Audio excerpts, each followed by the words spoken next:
Okay, we're going to do the general power rule, and here it is. If you have a function, not just x, of course it works with x as well, but if you have a function to the n power, you bring the n out front and you subtract 1 from the n power, but then you have to multiply it times the derivative of that function, okay?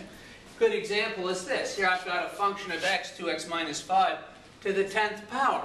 So I drop the 10 out front, and I go 2x minus 5, but then I also have to multiply that times 2x minus 5 prime. You see what I mean? Oh, I forgot what? 9.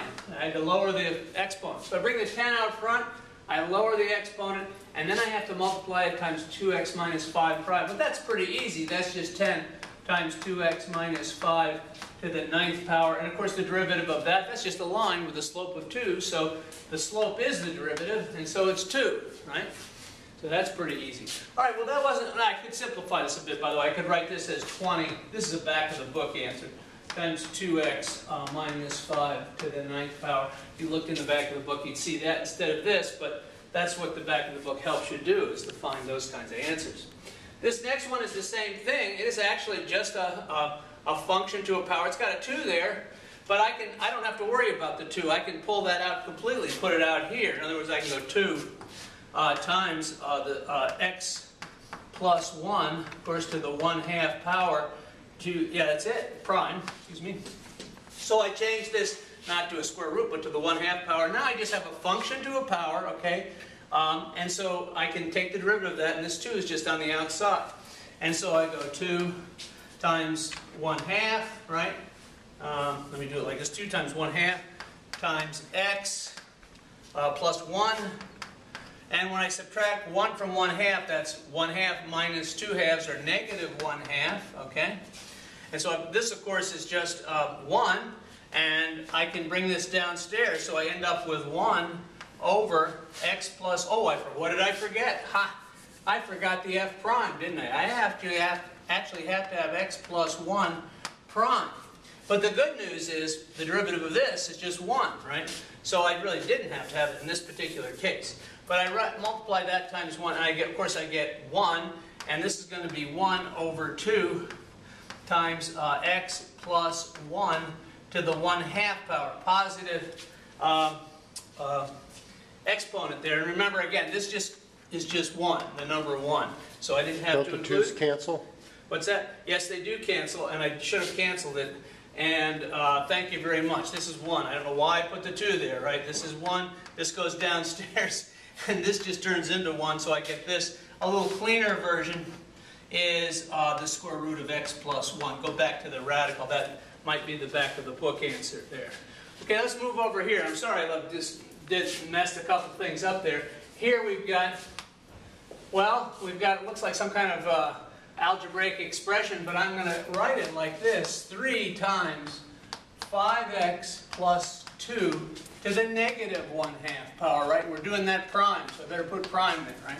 Now that's not too bad, because I just bring the negative 1/2 out front, and I lower it by 1, and then I multiply it times the derivative of 5x plus 2. So this is negative 1/2 times 3 times 5x plus 2.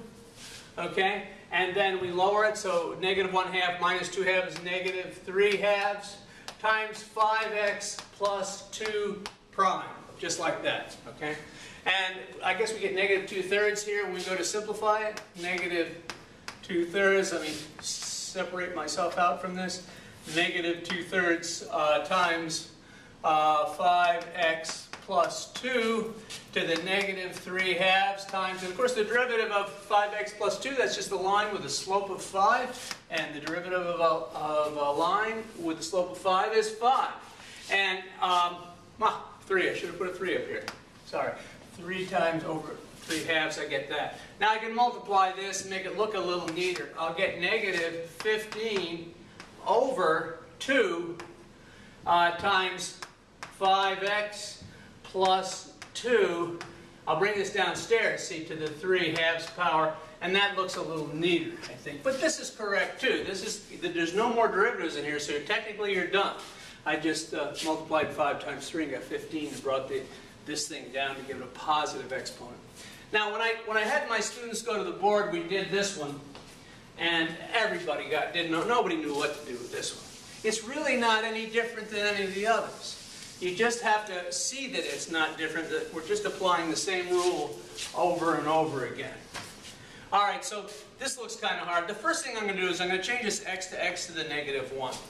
So what I've got is, I've got x minus x to the negative 1, okay? And this is to a power, negative 1, okay? And we're taking the derivative. I don't want to forget that. Prime, we're taking the derivative of this, okay? So what am I going to do? I'm going to bring the negative 1 out front, I'm going to subtract 1, and then I have to take it times the derivative of this expression. So I'm going to do this down here, so we don't have to move around too much. So I'm going to go negative 1 times x minus x to the negative 1, okay, to the power of negative 2, all right? And then I have to multiply that times x minus x to the negative 1 prime. Because this is the power, bring it up front, I lower it, and then I multiply it times the derivative of that. I'm not done yet, but I'm done here, more or less, unless I want to simplify. I'm pretty much done here, but I have to take the derivative there. And this equals negative 1, or I'll just say negative. I'll leave negative 1. And I'll multiply it times x minus x to the negative 1 power to the negative 2 power. And this, of course, the derivative of x, y equals x, is 1. That slope of that is 1. And so I get 1. I bring the negative 1 out front. I get positive x to the negative 2. Okay. So technically I'm done right here, but I could bring this downstairs, or I could fool with it. I think the way I want to simplify it, I think I'll come right here and I'll simplify it as far as I want to do it. It's going to have a negative in front of it. I would say negative x minus 1 over x, okay, to the negative 2 power times 1, plus 1 over x squared. And I think that's the way they had it in the back of the book, and I think I'll leave it like that. That's it.